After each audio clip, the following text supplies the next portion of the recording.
And we can we see here that the rate per thousand of sexual assault is over the past 5 years for which there are data, so up until 2023, has ranged from 1.2 per thousand to 1.9 per thousand.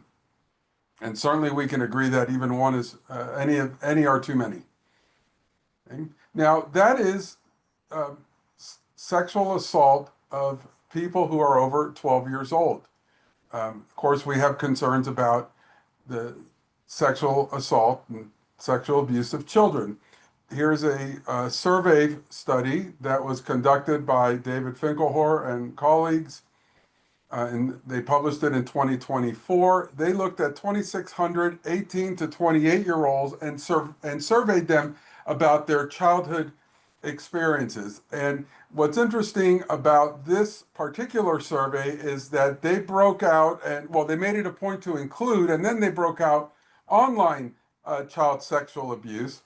And you can see here, that's the reddish bars. You see here that when we see that that the rate of sexual abuse among girls is higher than boys, and the highest are among people who identify as another gender. Especially when we look at the composite measure of generic, what they call generic child sexual abuse, or what we've seen for decades and online. So clearly that's a big problem.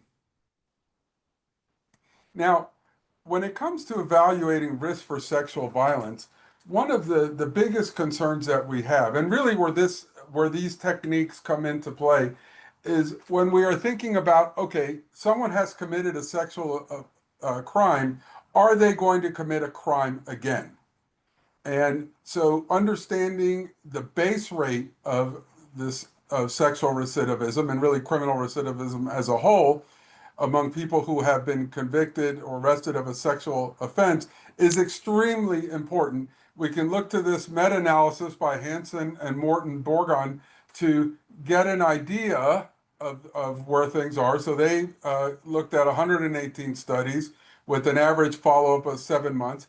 And you can see here that the rate of sexual recidivism was 11.5%, looking at a sample of aggregate of almost 29,000 offenders. Sexual or violent recidivism, those two are often combined when it comes to the sexual violence and sexual offender risk literature, almost 20%, and any kind of recidivism is just over 33%. Now, I have to provide a caveat here.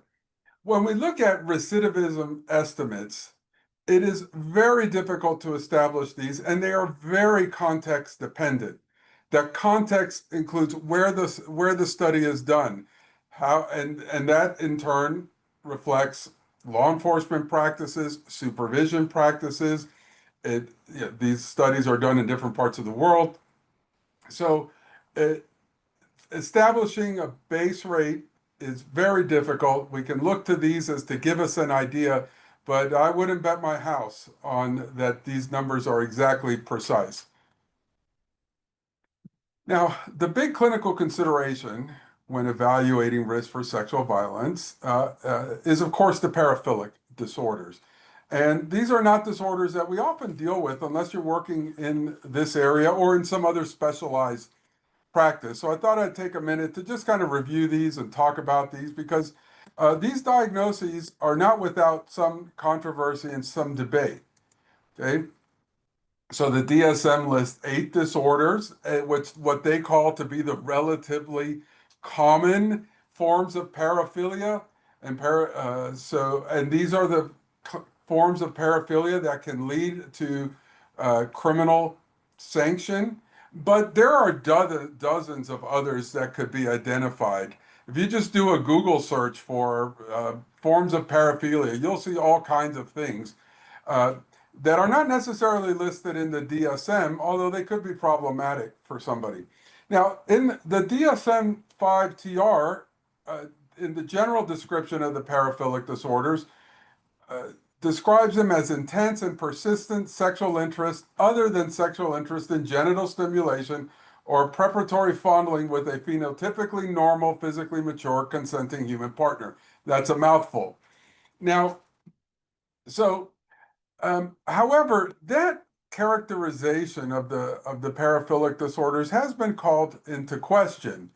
Um, because, we have to think that, well, paraphilic interests tend to be, rather than thinking about uh, you may not have this form of sexual attraction that they describe as, um, may have paraphilic sexual interest and normophilic sexual interest.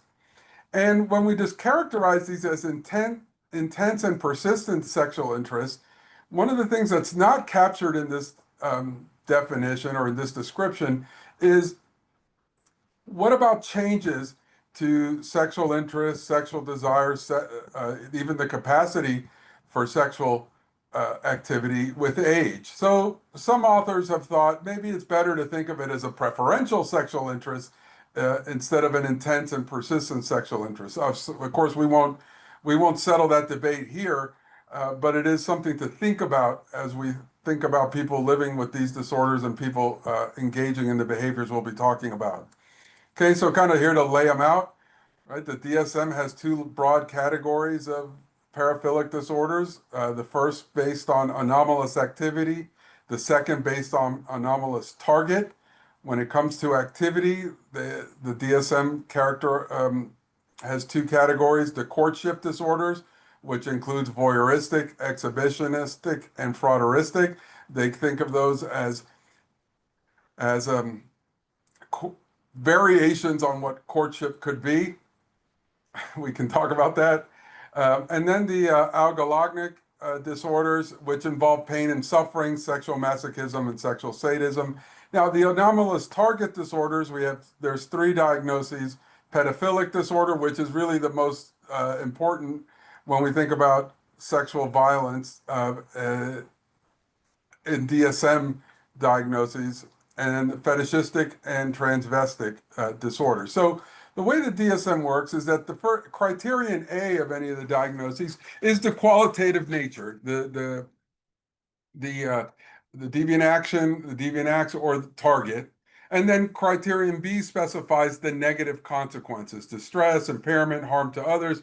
And you have to exhibit both of these for 6 months. Now, I guess it's important to stop here and make the comment that diagnosis is not the same as subthreshold paraphilic sexual interest. And one of the things that was somewhat of a controversy around DSM-5 and I guess with DSM-5-TR is that there's explicit distinction between paraphilia, which would be the sexual interest, and then paraphilic disorder, which incorporates all those negative consequences. There were some people outside of the mental health professional community that thought there was a problem there. And so just by way of example, here's pedophilic disorder: intense sexual interest, arousing fantasies, sexual urges, or behaviors involving sexual activity with a prepubescent child or children. And the DSM defines that as age 13 years or younger. And then you've acted on these urges or they cause you distress. And here's one of the disorders where age becomes an issue. There's not too many of those, but you have to be at least 16 and 5 years older than the child in criterion A. This is to account for, say, an adolescent having a sexual relationship with someone who's a bit younger. Now, the DSM has some specifiers specifically for pedophilic disorders: exclusive or non-exclusive. That will become we'll return to that indirectly when we talk about the risk assessment measures: sexually attracted to males or females or both. Again, we'll kind of return to that indirectly when we talk about the methods of evaluating risk, and then limited to incest or not. Now, interesting about pedophilic disorders, and if someone has an explanation for this, I'd love to hear it, especially right now. But for the rest of the paraphilic disorders, the DSM has specifiers of in full remission or in a controlled environment. So, for example, if someone's diagnosed with voyeuristic disorder and they're in jail, then that would be considered a controlled environment. Interestingly enough, the DSM does not have those specifiers for pedophilic disorder. And despite my great efforts, I have not been able to find an explanation as to why that is the case. Now, normally, when talking about a category of disorders, I would at some point, like right now, talk about the prevalence and incidence of disorders, course of disorders. However, estimates of those variables are really absent. And the reason they're absent is because there have been over the time changing definitions of the paraphilic disorders. It varies greatly whether you are examining clinical or non-clinical samples. And of course, paraphilic disorders are often clandestine behaviors. So if you're doing a community survey like what's been seen in some of the other um, epidemiologic research like the ECA studies, um, it's not like you're going to talk on the phone or knock on someone's door and ask them, do you engage in these behaviors? And they're going to actually admit to them. But what we do think, what does seem to be the case and pretty consistent is that there's a lot more people with paraphilic interest than actually meet the criteria for paraphilic disorders, and that these disorders occur more in men than in women. And the importance of this is that the diagnosis is integral to evaluation in psycholegal contexts. So, for example, in sexually violent person evaluations, which is the work I have been doing for about 12 years leading up to my appointment to the faculty here. Okay, so let's kind of get into some of the risk factors. And before I do that, let me, I want to, I just posted in the chat, a the references for what I'm talking about today, because I'm going to cite some research and different things in case anybody's interested in having it. Okay, let's talk about risk factors. There's two broad categories of risk factors we're talking about here, and we can think of risk factors as being static or dynamic. The static risk factors being unchangeable, historical in nature. Examples of these are age, number of offenses. When someone is being evaluated, the number of times they've been arrested or convicted of a sexual offense obviously cannot change. The dynamic risk factors are those that are modifiable, that can be changed through treatment. And some of these we can think of as risk management factors, things that can be monitored and addressed. So what are speaking broadly, without drilling into the specific ways in which we evaluate this, we can look to research. So this meta-analysis by Hansen and Morton Bergon in 2005 looked at risk factors, not necessarily looking at risk instruments, but just broadly defined risk factors. You see what I have in bold.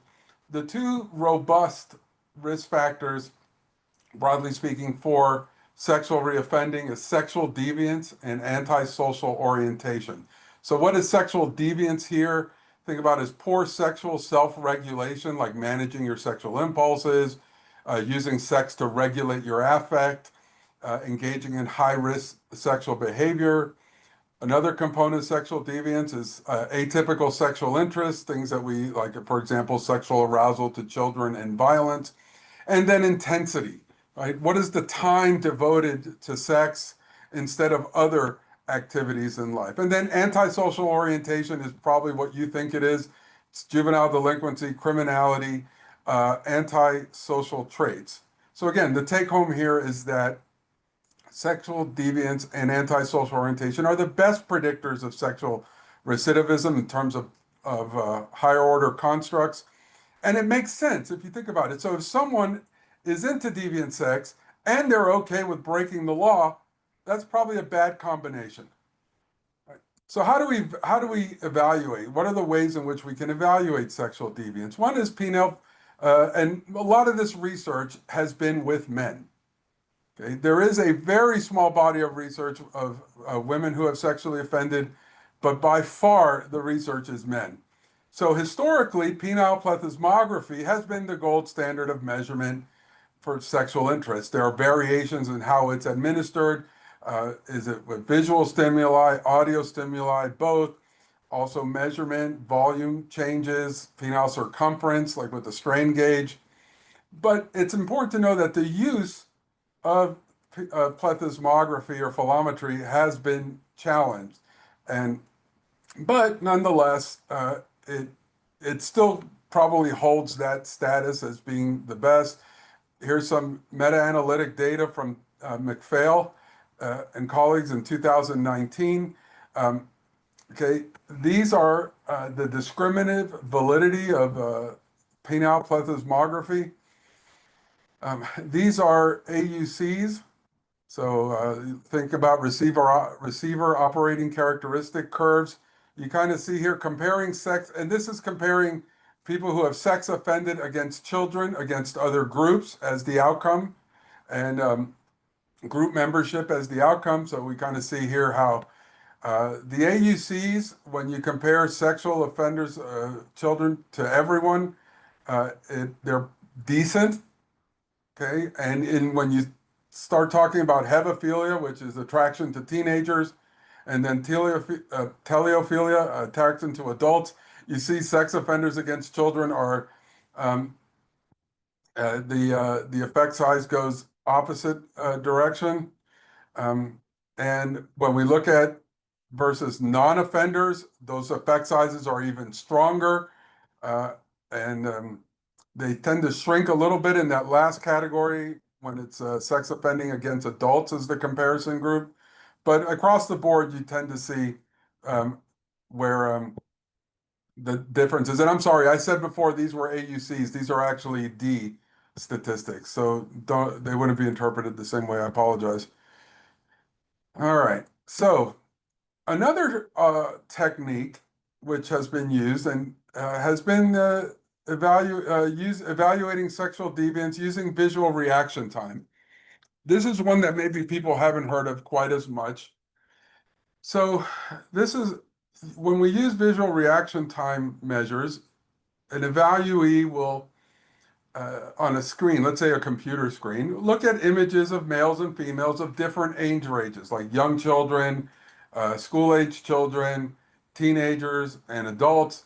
Um, in the US, this is done definitely with clothes. And then you ask the evaluee to rate sexual interest, like on a 1 to 7. But the key variable, what's actually being measured, is how much time do they spend looking at this?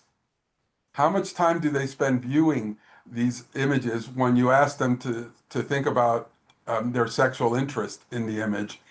The use of VRT techniques is not as widespread. The psychometric properties are not well documented. The the measures that are commercially available for use, the scoring is proprietary, and the developers have not done a very good job of making those transparent, which has limited the use of these measures. And in part because of that, the admissibility of this stuff in court, where sometimes this comes up, it's not universal. But I thought it's important that you realize that there's something other than plethysmography.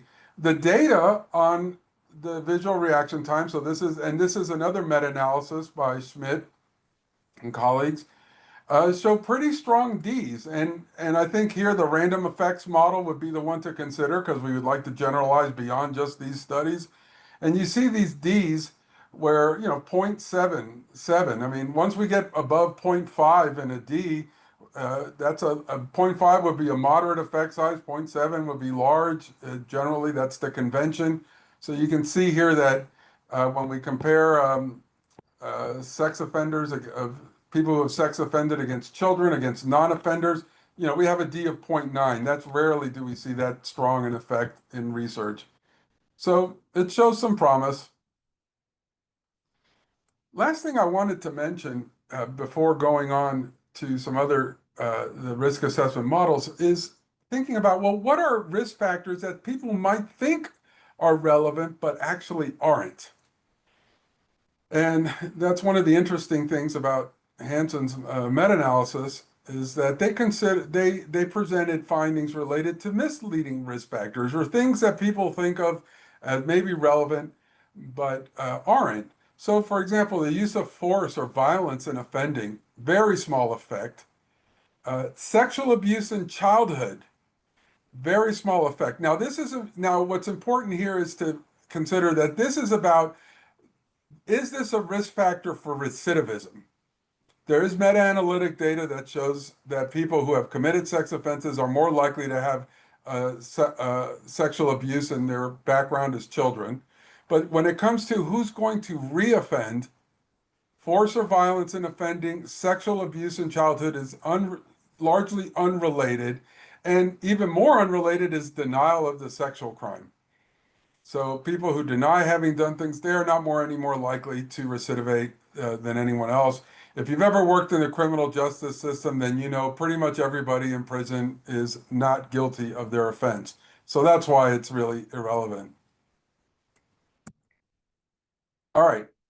Now I'd like to get into a discussion about risk assessment models and methods. And now we're going to kind of drill down more into what this work entails. And if you have any questions, please feel free to interrupt me. After being a college professor for 17 years, I'm used to being interrupted by when I speak, because students tend to do that. Um, all right, so let's first talk about one model, one approach to evaluating risk. And this would be applied to a lot of forms of risk, risk for sexual violence, risk for violence in general. There's the unstructured clinical judgment. Um, so this is what a lot of us, myself included, do with many things, not necessarily with sexual violence, but with other things. Um, so when clinicians rely on individual experience and make subjective decisions, based on their knowledge of risk factors and their own idiosyncratic combination of those risk factors. Of course, clinical judgment can be affected by perceptions of frequency rather than maybe actual probabilities and other things. And of course, every individual provider's clinical judgment is unresearched. So that's one end of the continuum of how to approach this. The other end is actuarial risk assessment. So these are formally developed instruments based on empirically derived risk factors and a structured scoring for a structured algorithm for combining risk factors. And then these scores are compared to the developmental samples and linked to outcomes. They're data driven. And there's examples of actuarial forms of decision making in a lot of healthcare things. I think of APGAR scores or the Glasgow Coma Scale. I mean, various things where we look at scores and we connect those to an outcome. Okay? So when we compare clinical judgment to actuarial methods, and I cite three studies here, and going back 25 years, we have known that actuarial prediction is superior to unstructured clinical judgment. So Grove et al. In 2000, they conducted a meta-analysis and you can see all the studies, and there were 8 studies where clinical was better than mechanical or actuarial, but you can see where they're equal or where mechanical exceeds clinical in terms of accuracy. This was a similar study was conducted in 2006 with similar outcomes. And then most recently, this was a study by Oliver, and they examined clinical overrides of actuarial assessment, which is interesting. So this is when clinicians will have actuarial data and then override it. And you see that the accuracy, as measured by AUCs, drops after the override, after a clinician overrides the actuarial assessment. So something to consider. Let me give you an example of a actuarial risk assessment measure. The static 99R, this is the most commonly used risk assessment measure when it comes to evaluating risk. For sexual violence, it's actuarial. It relies on static and historical risk factors like the name implies. This is an instrument that's scored from someone's records. You don't have to talk to the person to score this. And they have normative comparison groups. Meta-analytic data show that, decent AUCs, 0.67, 0.71, looking at, over 71,000 evaluees in this meta-analysis. So the static 99 has 10 items. I'll lay these out. You can see them here. They're all scored as present or absent, with two exceptions, the ones that are highlighted in blue.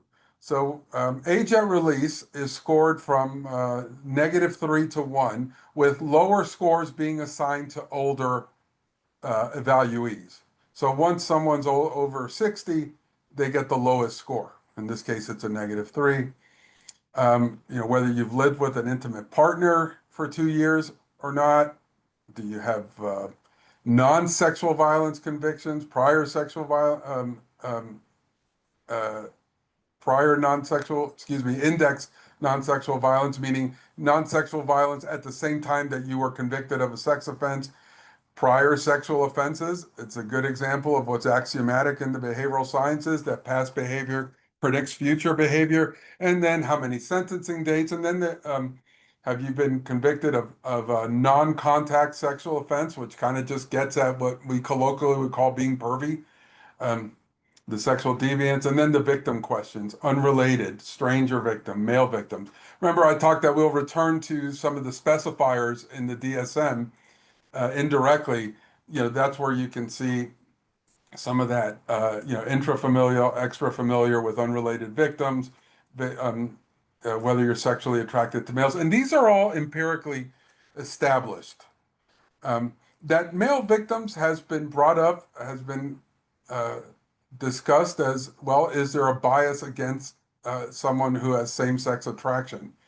One, I could see why someone would say that. I will just say kind of anecdotally, I've probably evaluated, 250 offenders in my career, and I think I can count the number of times an adult male sexually assaulted an adult male where I evaluated them. That doesn't mean it doesn't happen more. I think that the rates of that are underestimated, but it doesn't really come up in these settings. I can count them on less than one hand.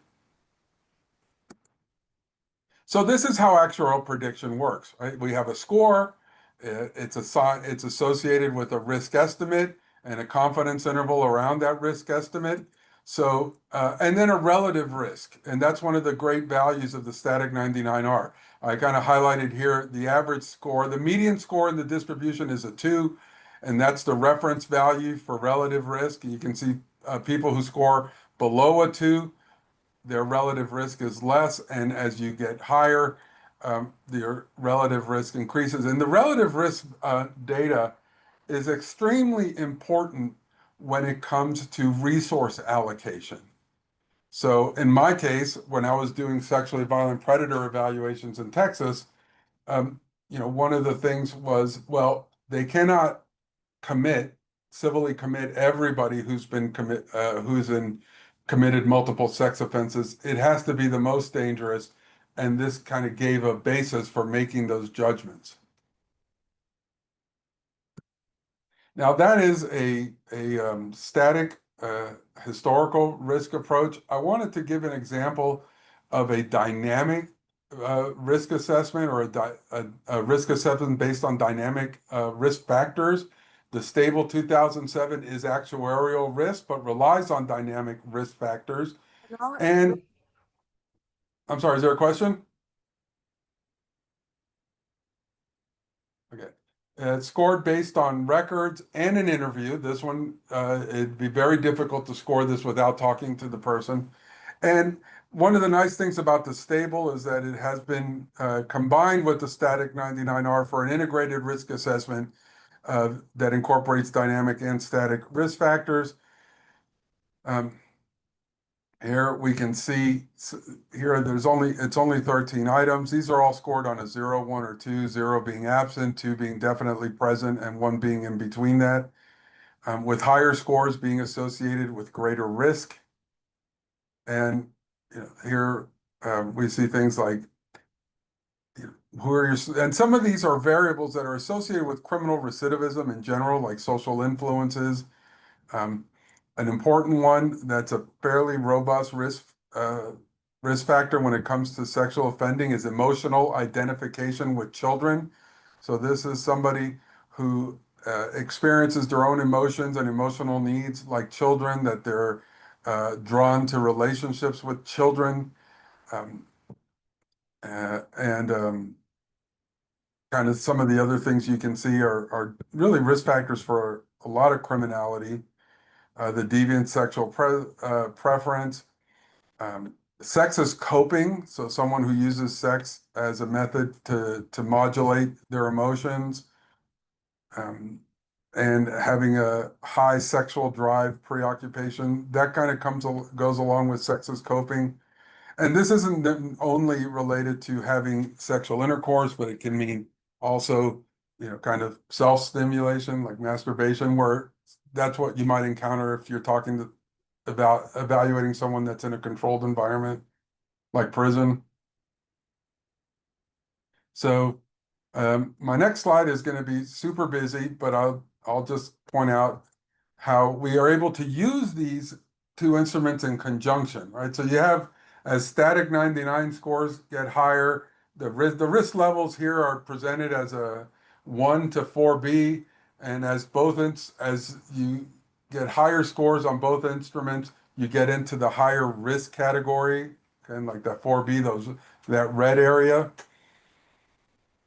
And to to show you how we use this in an actuarial way, um, let me point out here that when we integrate these two things, we have actuarial data that relates to offending.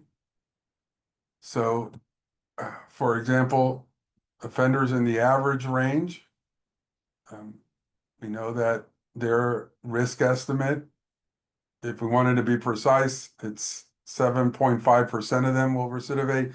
But really, the behavioral sciences are not that precise. Better to think in terms of the confidence interval, anywhere between 4.1 to 11% of those offenders, those people will recommit a sexual offense. And this absolutely helps with decision making.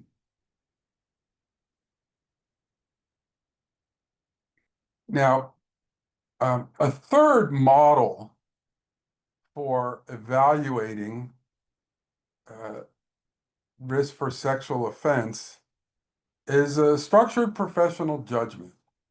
Okay? So you might think of this as being somewhere in between the actuarial methods and the uh, unstructured clinical opinions, where we have scholars who have developed formal instruments with a fixed set of risk factors, definitions of those risk factors, even defining a coding procedure for those risk factors, but they don't link them to actuarial outcomes, more of a categorical low, moderate, or high. And the purpose of the SPJ instruments is that they kind of optimize the application of nomothetic data, so the data based on groups, to the idiographic context. So how do we apply that to the individual that I'm seeing in front of me? Okay. Now, nonetheless, 2009, that same meta-analysis found that empirical actuarial instruments perform better than SPJs, but that was in 2009. I would say that we need to also consider that. There hasn't been any meta-analytic studies like this recently for making these judgments. Um, the SPJs still are useful terms of the effect size, and discriminating between offenders, non-offenders is helpful. Uh, it's there, and I'd like to share with you an example of a SPJ, Structured Professional Judgment instrument. This is one that I have used in a very limited fashion, and that is the Risk for Sexual Violence Protocol, or RSVP. This is the second version of it. Again, you see some of the same risk factors reflected there, but in this case, it goes beyond that. And we think of these items, these variables as being present, partially present, or absent. And it kind of, you see a lot of the items thinking about the chronicity, the diversity of sexual violence. Is your violence escalating, coercion, um, attitude, and then some attitudinal variables, problems with intimate relationships. Um, so these now, uh, it's worth also thinking about, well, what are is something like the RSVP useful? Well, I mean, the data, and I'm going to show it to you now, would suggest that it is. So this is a study by Bengston this year. It was just published. It's still in press. And this is a study that was conducted in Denmark. And you see the recidiv, and they looked at recidivism over 2 years, 5 years, 10 years, um, which is actually really important. And I'll return to that in a second to say you can see the AUCs for the SVR20 and RSVP. Those two instruments are like first cousins. They were developed by the same people. The items are almost identical. So not surprisingly, the predictive effects, the coefficients are very similar. Um, and we kind of see here that, yeah, it's helpful. It's helpful. Now, one of the things that this study highlights, a principle that I'm glad they did, because I'd like to mention it, and that is that a lot of these instruments, like the data I was talking about with the static 99R and even the stable 2000, these instruments look at, say, recidivism within, let's just say, 5 years. Okay? The further out we get, the longer you follow people, recidivism rates gets higher. Now the curve tends to slow down after you get to 2, 3, 4 years. That is, people tend to reoffend earlier rather than later. But again, not surprising, the the rates of recidivism do climb the longer you measure. So um, you see here within 2 years, 10% of the samples recidivated, okay, but tends to slow down at 5 and even 10 years. So that's an important part of understanding this risk estimates that we're asked to do in these contexts, and that is that people, the research will vary depending on how long you follow someone, which is why some of those the recidivism base rates are so hard to calculate. That's another context. Now, the final thing I want to talk about is I've been talking about risk factors, and I thought it'd be important to just bring up something that seems to be emerging in this field, and that is the structured assessment of protective factors. And there's even an instrument that was developed for this. There's an instrument, the SAPROF, um, and there's a version of it for offenders in general, which was the original version, and then there was an adaptation for working with sex offenders.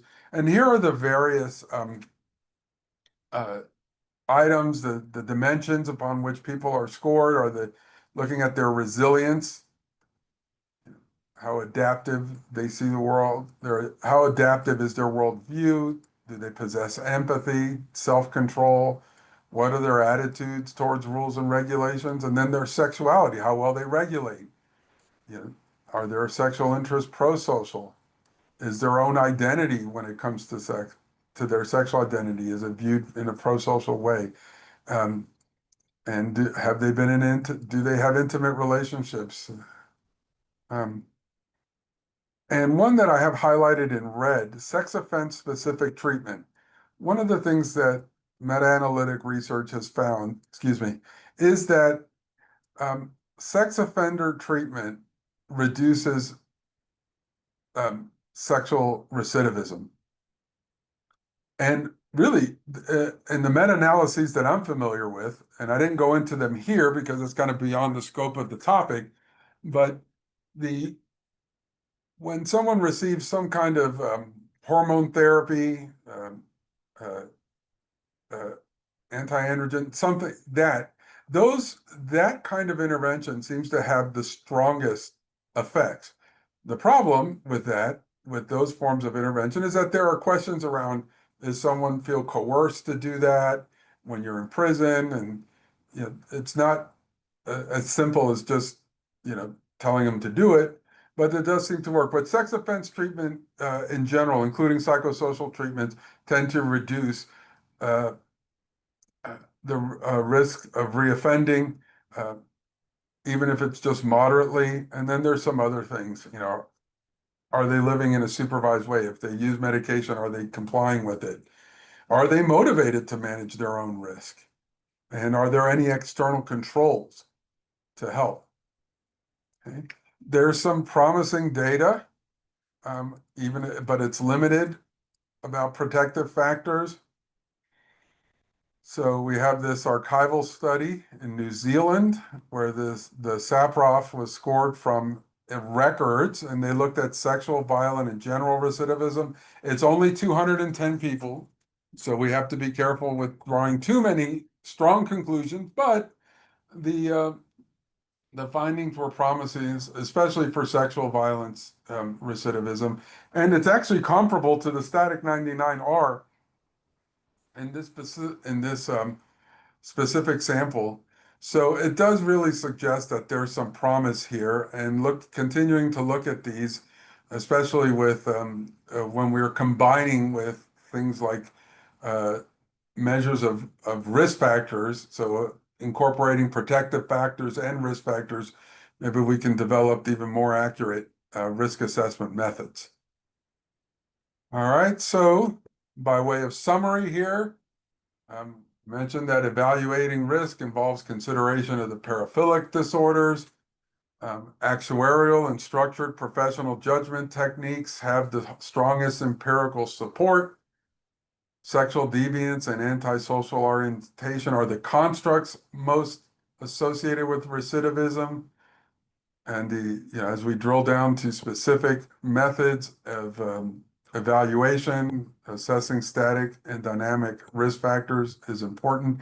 And considering protective factors, it shows promise as an additional component of assessment. So, anybody have any questions or comments or stuff they want to talk about? I'll stop sharing my screen now. I'm sorry, I know I went fast. I probably had a few too many slides there, but forgive me.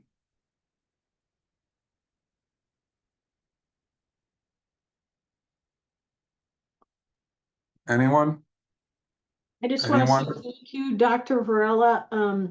Really important topic that I certainly know I don't get exposed to as much, or trying to think about it in a way that is based on the science and research. So thanks for bringing this topic forward.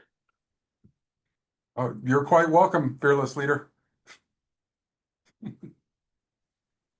Dr. Varela, I had a question for you. Since Sure. there are a lot of psychiatry residents in this talk, how do you see the realm of psychiatry playing into the treatment and the assessment of sex offenders?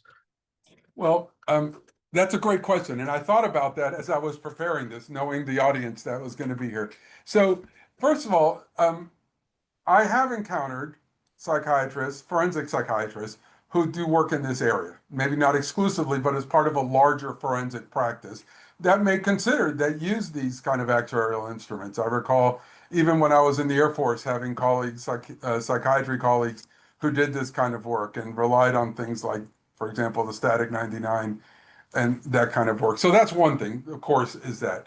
I think that the other value here is to hear about what are risk factors. Okay, even knowing the items of the instrument, it's not necessarily that you're going to use the instrument, but if you find yourself, for example, working in a context where you have some people who are justice involved, including for sexual offenses, maybe in a inpatient unit where you might have someone who has a history of sex offenses, or maybe has been found incompetent to stand trial or something like that, and you're working in a context that these things may be important. And if you are, even if you're not, that's their risk is an immediate concern. At least should you, for example, read a report, let's say a psychological evaluation that was done on one of your patients in the not too distant past, and this was an issue, and these things were considered and done. At least you'd have a sense of, okay, when someone says they use this kind of instrument, I know what that means. It means that they kind of went through this, and these estimates were based on data, not just based on that clinician's, suggestive. Oh yeah, that guy, that person looks like a bad dude. That kind of thing. And I would say that this could, like I said, this could be important in a few sessions, and excuse me, in a few contexts. Not sure where session came from. I'm sure Freud would have something to say about that. But that's a great question, and I appreciate you asking it.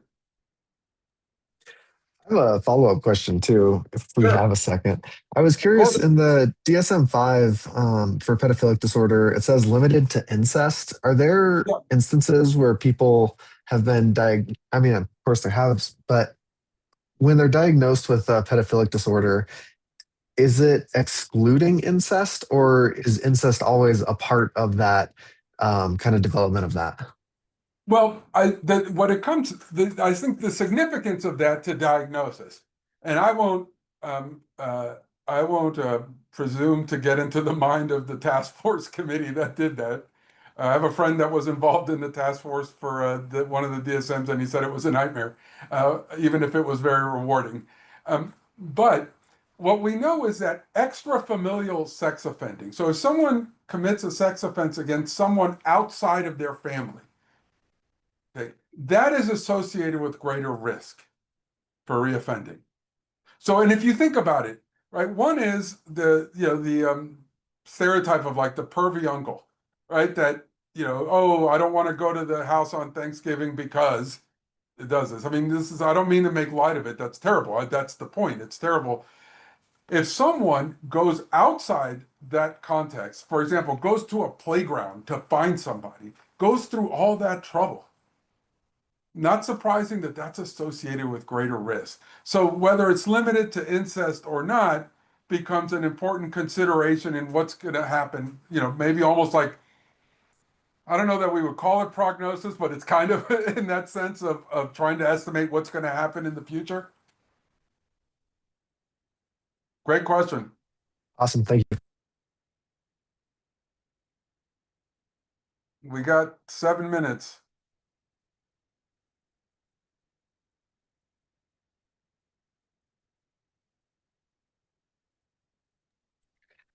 I guess I'll ask another follow-up question. I'm glad you're How here. how do how does kind of the billing process work for people who want to get into forensic psychiatry, particularly in something like this where offenders may or may not have the money to pay for their own psychiatric evaluations? Okay, well, I've never been in private practice. I've been essentially public sector my whole career. However, my understanding is that a lot of this work, and actually it kind of happens through our division of forensic science, behavioral sciences, the billing goes through attorneys or through the courts, not through, for example, obviously, if you're evaluating someone's risk for reoffending or some other psycholegal question like competency to stand trial or mental state, right? That's not being done for healthcare. Like, I'm not doing this because you have a mental illness that I'm going to treat. I'm doing this for the court. Insurance, for example, isn't going to pay for that. Understandably, that's not what they do. And I have no sympathy for them, but that's not what they do. But this is something where the courts would pay. So, for example, let's say you were in practice and you have some part of your practice or all of it is forensic. okay, here we got this defendant needs an evaluation of competency to stand trial, or um, uh, the judge will contact you and ask you to conduct an evaluation. And then if you agree, then they will order you to conduct an evaluation under a judge court order. And then the fees would be charged to the court, and then they would, pay you. And the same things, I have done a little bit of private practice work. So for example, when I was in Texas, I did some work with the Harris County Public Defender's Office. Harris County is Houston, so the big jurisdiction, the biggest in Texas. And when the public defenders would contact me for, say, a competency to stand trial evaluation, and then I would just send an invoice to them, and they'd mail me a check. So that's how the billing would work in this kind of context. It's either a judge or an attorney. I've done some evaluations, like I did an evaluation of sex offender risk for a private attorney for somebody who was facing charges. And I think the attorney expected the guy to get convicted and wanted to have something that could be used in sentencing. So, maybe talking about what the risk for reoffending is, and that could turn into an issue in sentencing. So, in that case, this attorney contacted me. I agreed to do the evaluation, and I, gave him an invoice. Actually, when I was done, he had a check waiting for me as I left the office. So it was actually kind of nice. But that's how the billing would work. It's a different kind of thing.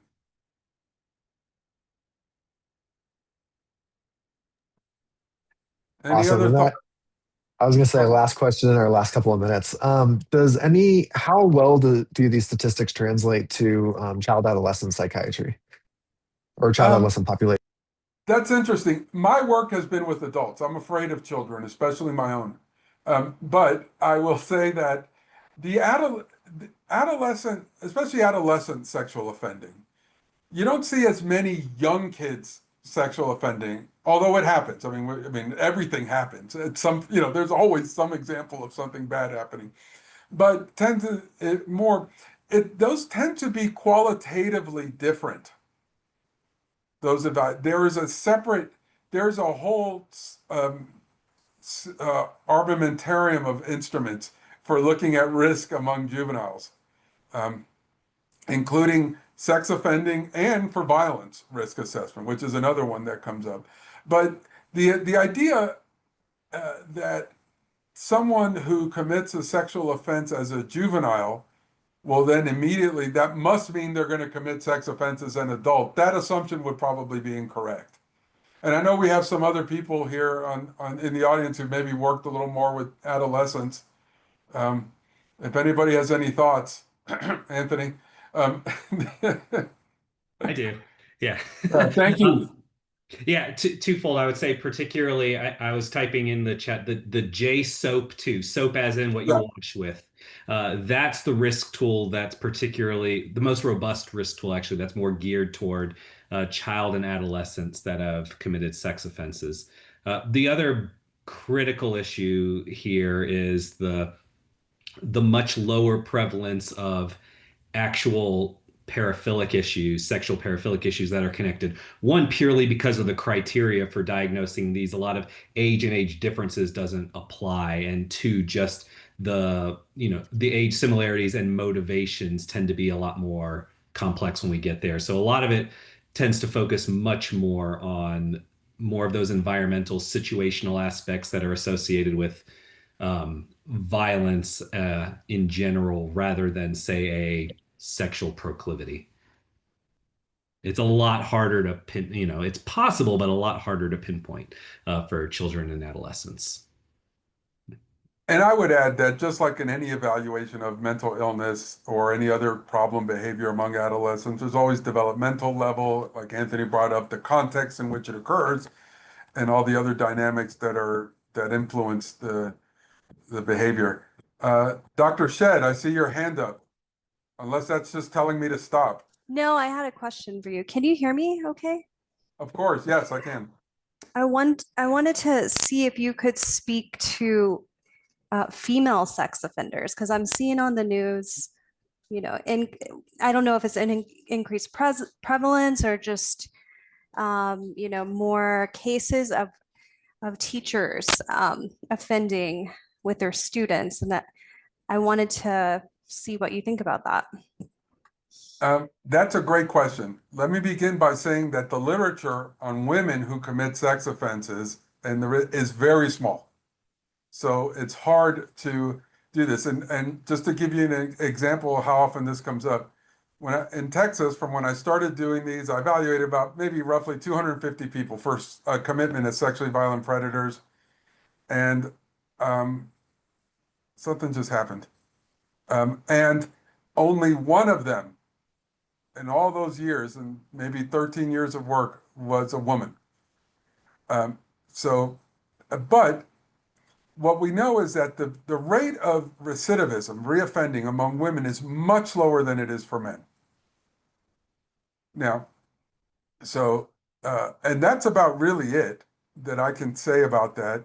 One thing is also that I've read, and this is maybe a little more qualitative than quantitative, but that it's often the case that women who are convicted of sexual offenses did so in the context of a relationship with somebody else, like with a man. Like they were part of offending, they were convicted because they were there.